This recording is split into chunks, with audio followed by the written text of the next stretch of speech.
राज सामनी ने एक पॉडकास्ट के दौरान विकास दिव्यकृति सर से ये पूछते हैं कि बताइए आपको भारत को लेकर सबसे बड़ा फियर क्या है, तो ये जवाब देते हैं। What's your biggest fear for India? खतरे की बात है इस समय। क्यों खतरे की बात है? क्योंकि पूरे झुंड आपके खिलाफ हो जाएंगे कि आपने कैसे ये बात कर दी भाई, हमारी किताब में तो ये नहीं लिखा हुआ, आप कैसे बोल सकते हो? उन्हें कोई मतलब नहीं कि भास्कर ने क्या कहा, उन्हें कोई मतलब नहीं कि गैलीलियो ने क्या कहा, लोटमी ने क्या कहा, न्यूटन ने क्या कहा, आइंस्टीन ने क्या कहा, क्वांटम फिजिक्स क्या कह रही है। उन्हें मतलब है कि हमारी किताब क्या कहती है, और किताब भी नहीं पढ़ी है। किसी धार्मिक दिखने वाले व्यक्ति ने उस किताब में क्या लिखा है, क्या बताया है। जिन जिन देशों ने कट्टर धार्मिक मान्यताओं को मान के पढ़ाई छोड़ दी, साइंटिफिक एक्सपेरिमेंट छोड़ दिए, उनमें से कोई आगे नहीं बढ़ा है। दुनिया के सारे डेवलप्ड कंट्रीज वही हैं जिन्होंने साइंस की ठीक से पढ़ाई की है, साइंटिफिक टेम्परामेंट बच्चों को दिया है, क्यूरियोसिटी बच्चों को दी है। और जहाँ जहाँ धर्म, जाति, इन चीजों का प्रकोप ज्यादा हुआ है, वहाँ पतन हुआ है।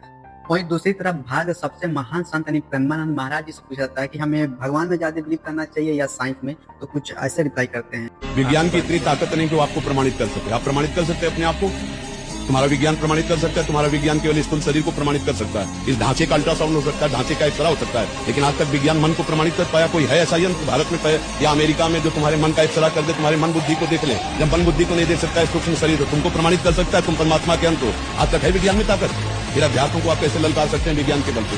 अभी अध्यात्म को जानते ही नहीं ना, इसलिए आप ऐसी बात बोल रहे हैं। प्रेमानंद महाराज की बात सुनने के बाद यही लगेगा कि हमें सबसे ज्यादा बिलीव जो है अपने भगवान में करना चाहिए। ओशो बताते हैं कि साइंस में बिलीव ना करने पर नेगेटिव इफेक्ट क्या पड़ता है।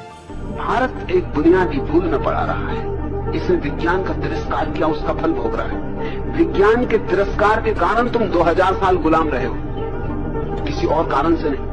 और अभी भी विज्ञान का तिरस्कार किया तो तुम भ्रांति में ही हो कि तुम स्वतंत्र हो। तुम्हारी स्वतंत्रता 2 मिनट में मिटाई जा सकती। क्या करोगे तुम अणुबम के मुकाबले? क्या करोगे तुम हाइड्रोजन बम के मुकाबले?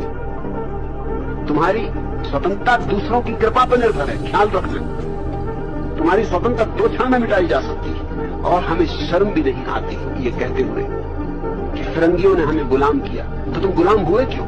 इतना बड़ा देश, 40 करोड़ का देश, कुल 3 करोड़ संख्या वाले देश का गुलाम हो गया। चुल्लू भर पानी में डूब मरो, इसके पहले किस तरह के प्रश्न पूछो।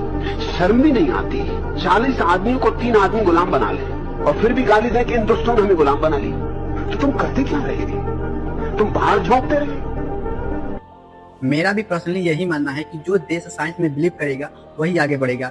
फॉर एग्जाम्पल आप देख सकते हो कि जापान हमसे बाद में आजाद हुआ, आज कहां से कहां पहुंच गया और आज हम भक्ति और अनभक्ति में फंसे हुए हैं।